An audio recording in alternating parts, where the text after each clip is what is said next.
رحمن رحمن ساعدني يا رحمن اشرح صدري قرآن املأ قلبي قرآن واسق حياتي قرآن. Assalamualaikum warahmatullahi wabarakatuh. Quran Lovers, alhamdulillah pada kesempatan ini kita bisa berjumpa kembali dalam video yang baru, yaitu tentang 7 keunikan di dalam Al-Quran. Nah, apa saja 7 keunikan tersebut? Hal ini yang insya Allah akan kita bedah bersama-sama dalam video ini. Misalkan yang pertama adalah ini, surat Al-Mujadalah. Apa sih sisi keunikan dari Al-Mujadalah ini? Ini bisa dibaca Al-Mujadalah, bisa juga Al-Mujadilah. Ternyata surat tersebut adalah surat yang setiap ayatnya dari 1 sampai akhir, setiap ayatnya terdapat lafzul jalalah atau lafaz Allah Subhanahu wa taala. Misalkan di ayat pertama, a'udzubillahi minasyaitonirrajim, bismillahirrahmanirrahim. Qad sami'a Allahu, ada lafaz Allah di sana. Oke, itu keunikan yang pertama, yaitu ada dalam surat Al-Mujadilah. Yang mana surat ini adalah surat yang setiap ayatnya terdapat lafzul jalalah. Oke, keunikan yang kedua adalah, nah kalau ini kebalikannya. Kalau tadi surat, sekarang ayat. Ayat yang paling banyak terdapat lafzul jalalah di dalamnya. Di ayat manakah ayat tersebut? Ternyata jawabannya adalah di surat Al-Muzammil ayat 20. Nah, ayat ini tentang nasakh ya. Di ayat 1 sampai ayat beberapa ayat di awal Al-Muzammil, Allah Subhanahu wa taala awalnya pernah mewajibkan untuk sholat malam atau qiyamul lail. Namun dengan berbagai uzur yang Allah sebutkan di sini, ada yang sakit, ada yang jihad dan sebagainya, maka ayat 20 ini adalah menasakh atau menghapus hukum kewajiban yang ada dalam ayat Al-Muzammil awal-awal. Jadi awalnya sholat qiyamul lail itu hukumnya wajib. Namun pada akhirnya Allah menasakh hukum tersebut dengan menjadi sunnah muakkad tanpa merubah keutamaannya. Banyak sekali keutamaan tentang sholat qiyamul lail atau sholat malam. Namun secara hakikat hukumnya Allah ubah dari yang awalnya wajib menjadi sunnah muakkad, sunnah yang sangat diwajibkan, yang sangat dianjurkan. Oke, selanjutnya adalah kita coba lihat apa keunikan Al-Quran yang ketiga. Ayat yang hurufnya paling sedikit. Nah, ini cukup unik juga ya. Jadi dalam satu ayat hurufnya itu cuma 5 saja. Kira-kira ada di surat apa dan ayat berapa? Ternyata surat Al-Mudaththir ayat 21, yaitu Tsumma nazar. Ya. Tsumma nazar. Cuma 5 huruf. Namun ini secara visual saja. Sebenarnya di sini ada 2 huruf nih. Karena tasydid itu melambangkan huruf yang berdempetan. Jadi mimnya sebenarnya 2.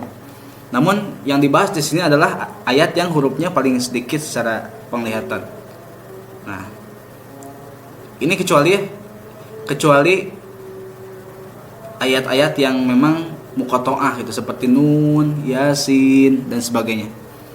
Ayat yang di luar fawatihus suwar atau pembuka Al-Qur'an yang paling sedikit hurufnya adalah surat Al-Mudaththir ayat 21.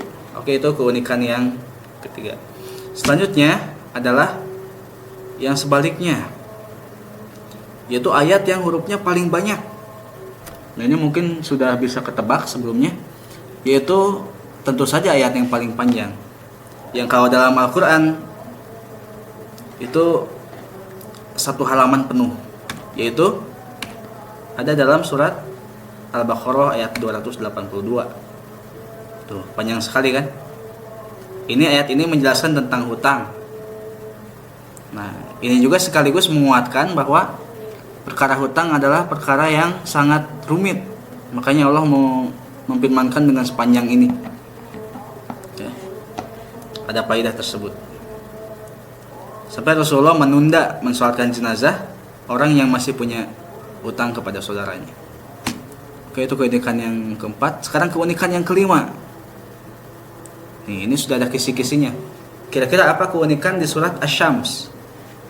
Ternyata keunikannya adalah surat yang paling banyak terdapat sumpah. Sumpah di sini bisa dilihat di wawu ini. Wawu qasam namanya. Wasyamsi, demi matahari. Waduhaha, dan demi cahayanya di waktu duha. Ya. Jadi di sini ada sumpah dua di satu ayat ini terdapat dua sumpah.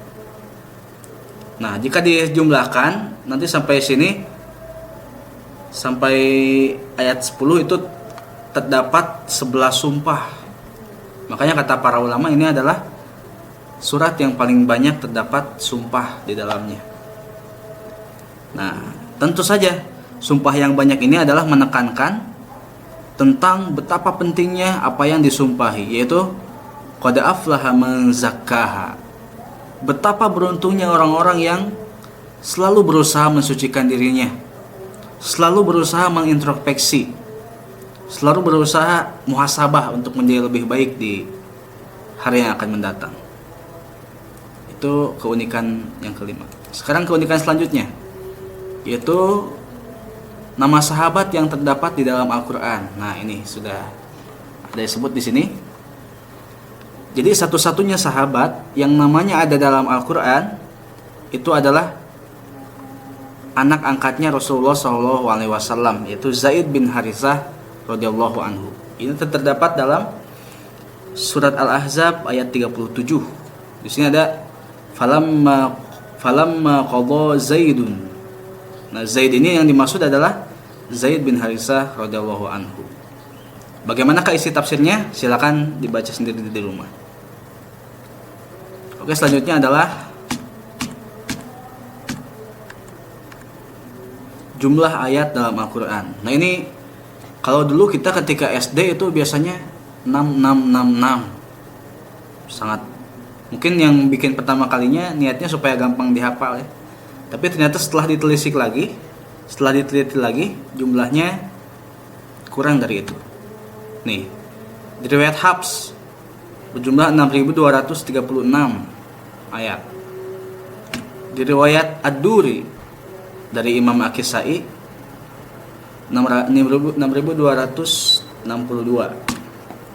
Di riwayat Warsh yang digunakan oleh orang-orang Afrika Utara seperti Libya, Maroko, Tunisia, Algeria dan sebagainya 6.214 ya.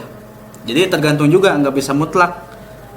Misalkan kita membenarkan ini tapi menyalahkan jumlah lain, tidak seperti itu. Karena emang riwayat Al-Quran ini ada yang mutawatirnya saja ada 14 ya. Oke, selanjutnya. Nah, ini bukan 6.666. Yang terakhir adalah identitas Al-Quran yang kita baca. Nah, jadi Al-Quran yang kita baca qiraahnya adalah qiraah Imam Asim. Riwayatnya riwayat Imam Hafs.